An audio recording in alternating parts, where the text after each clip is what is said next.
Juicy Lucy around for dinner. How delightful. I'm getting my fangs on just thinking about it. Oh, why, hello there. So, I take it you're here for this month's episode, are you not? Well, stay tuned and let's get into it.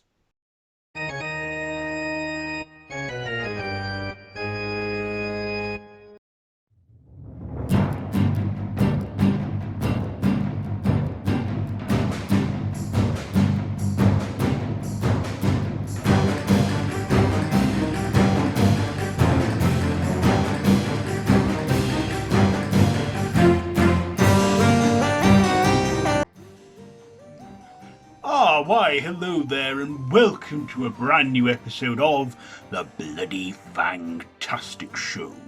I am your host, Lark the Vampire, and I give you a triple helping, a review, facts and mythos on vampire movies.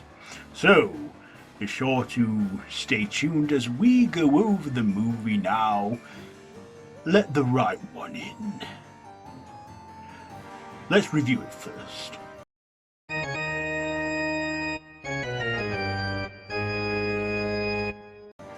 So, let the right one in.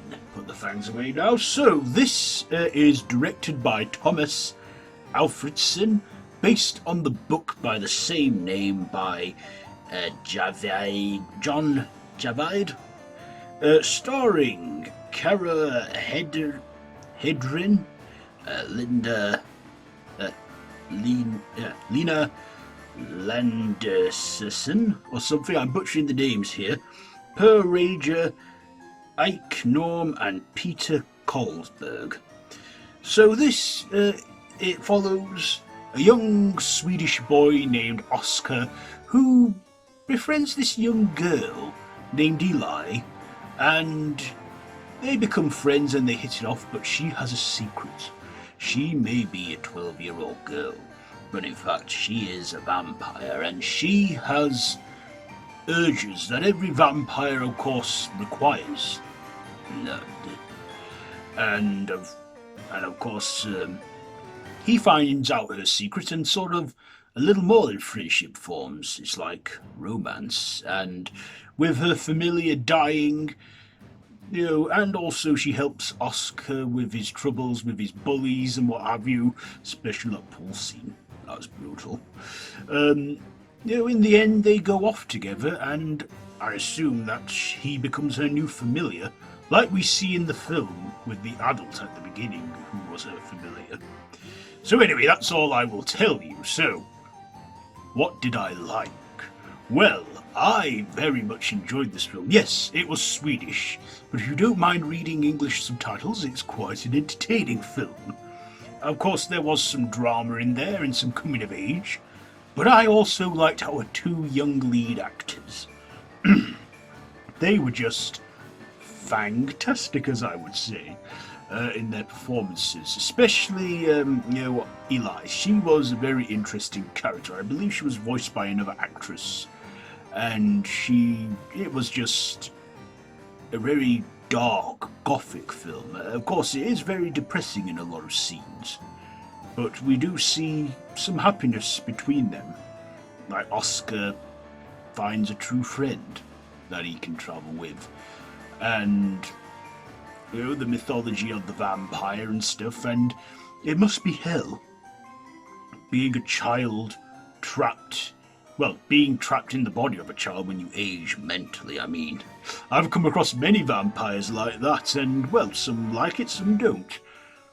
But, I was 30 when I was turned, so I'm not stuck as a child forever, but I am, however, stuck looking 30 forever, even though I am 506 years of age.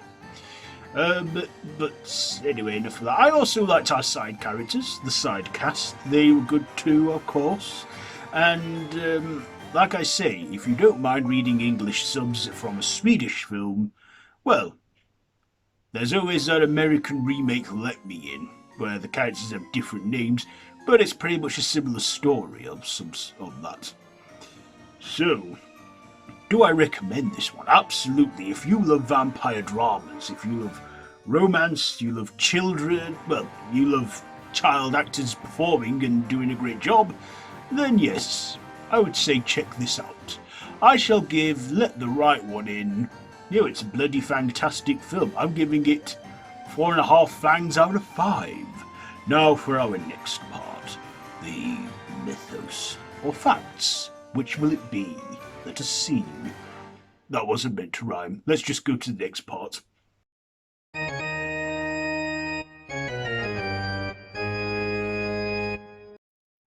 The mythology in this film has the pretty much common vampire traits you would find in a vampire film, such as the need for blood to survive, supernatural strength and speed, and of course the common weaknesses that are known throughout vampire knowledge.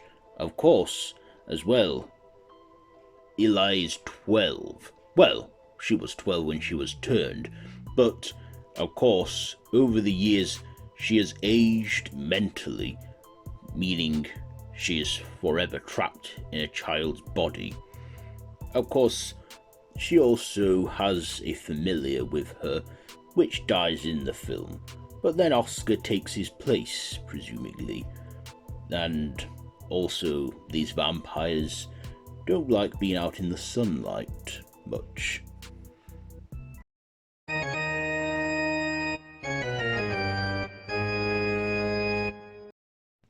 Several tricks were used to create the right sound effects for some of the gorier scenes, such as biting into a sausage was used to replicate biting into skin and flesh, and drinking yogurt was used to create the sound effects for drinking blood.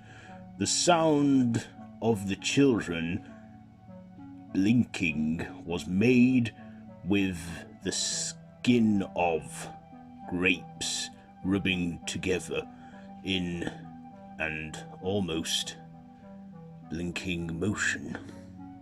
The film takes place in 1982.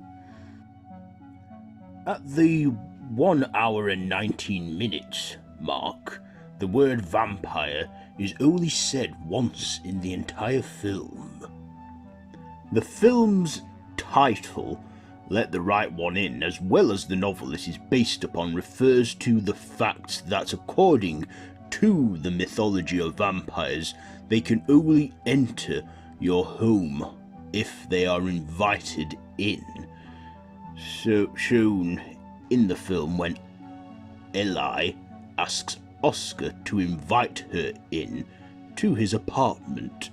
The English translated the title of the book and film, Let the Right One In. It's taken from the lyrics to the song Let the Right One Slip In, by Morrissey. Almost every scene in the movie contains the colour red or red-orange, a clear reference to the colour of blood that is the only food substance Eli can consume. 2 years after the film was released, the film got an American remake that was titled Let Me In, that starred Chloe Grace Moretz and Cody Smith-McPhee. So there you all go. That's it for this month's episode. Did you enjoy it? Do you like Let the Right One In, or do you prefer its American remake, Let Me In? Anyway, let me know what you think down below in the comments. If you like this video, be sure to give it a big thumbs up and to share with your friends. I've been your host, Lark the Vampire, and this has been the Bloody Fang-Tastic Show. So, I'll see you all soon, and until next time, don't have nightmares.